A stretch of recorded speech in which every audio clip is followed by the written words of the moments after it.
Bismillahirrahmanirrahim. Elhamdülillah ve salatu ve selamu ala Resulillah. Allahümme allimna ma yanfa'una ve enfa'na bima allamtana ve zidna ilmen nafi'an. Hurmatly okuwçylar, biz Muhtasarul Viqaya attуу kitepten sabagыбызды ulantуудabыз.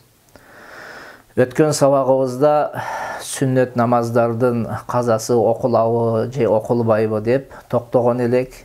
Бүгүнкү sabagыбыз Кудайым буйрса Кадаул фаваид тактап айтканда биз кандайдыр бир себептерден улам калтырып кеткен намаздарыбыз болсо, мына ошолордун казасын окуу тууралуу баяндамакчыбыз. Китептин жазуучусу Аллах Таала ал кишини мээримине бөлөсүн минтип айтты. Бисмиллахир-рахманир-рахим. Фуридат тартибу بين الفروض الخمسة والوتر فائتا كلها أو بعضها إلا إذا ضاق الوقت أو نسي أو فاتت ست.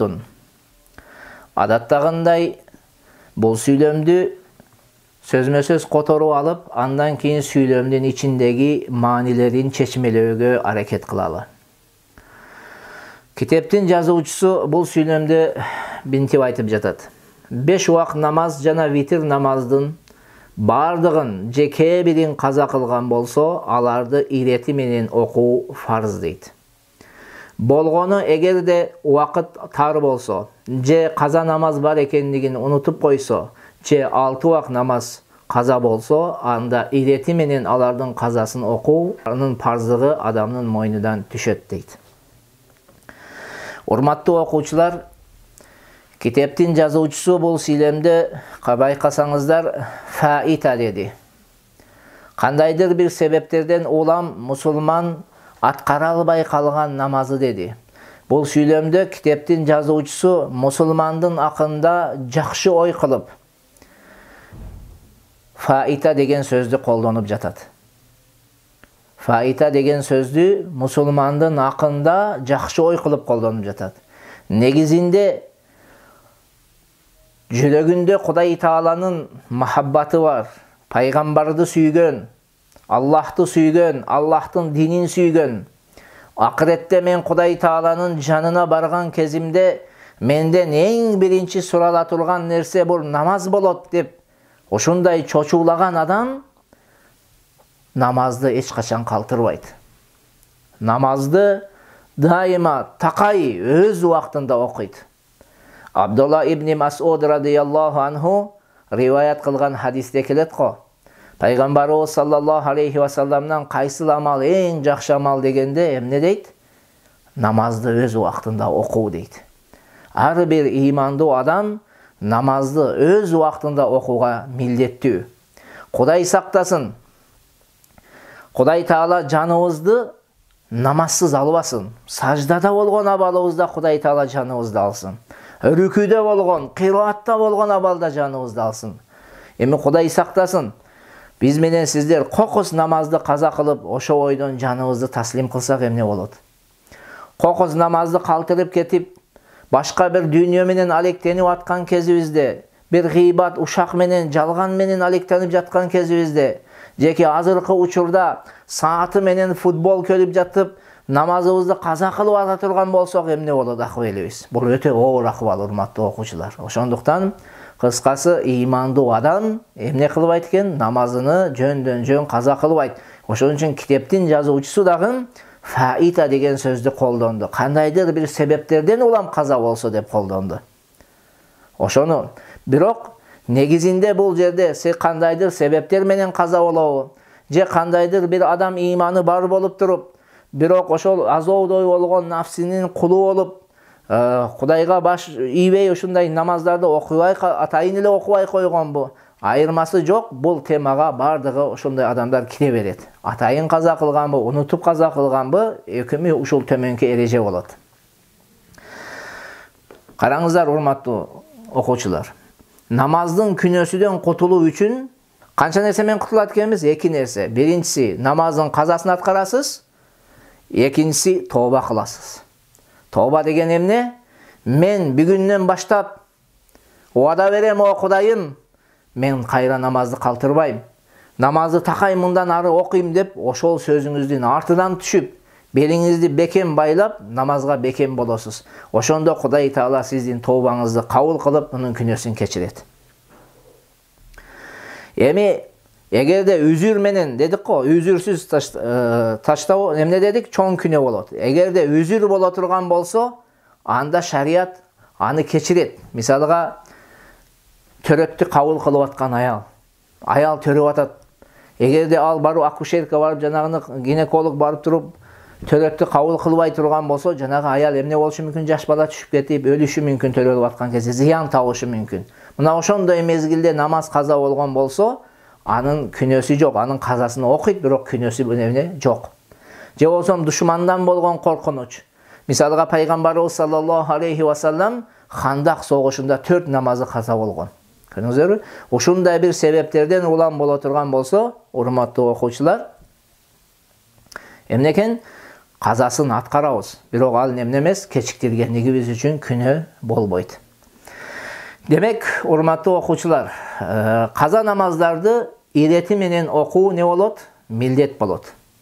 Каза намаздарыбыз бар болсо, аларды ирети менен, мисалга бүгүн эгерде кандайдыр бир себептерден улам баамдатты, пешинди каза кылган болсок, асыр намазынын убактында биринчи баамдатты окуп, андан кийин пешинди окуп, андан кийин асырды окуйбуз.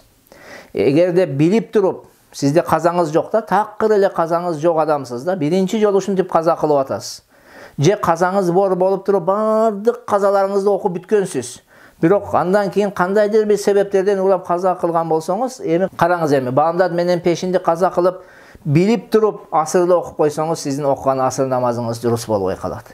Мына ошондуктан алымдар эмне дейт? Фуридат тартибу байнал фурудил хамсати вал витр.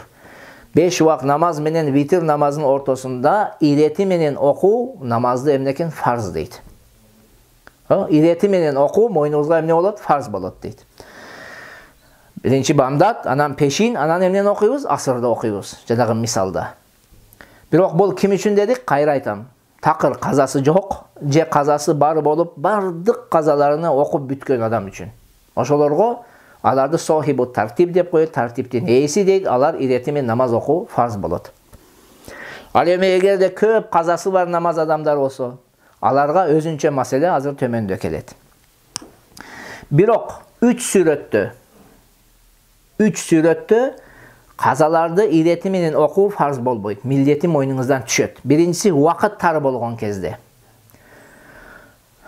Убакыт тар болгон кезде милдети мойнуңдан эмне болот? Түшөт. Мисалга, асыр намазынын убактынын бүтүшүнө сиз пешинде окуган эмессиз.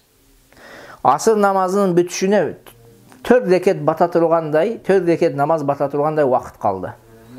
Эгерде сиз пешин намазыны окусаңыз казасыны, анда асыр намазыңыз каза болуп калат.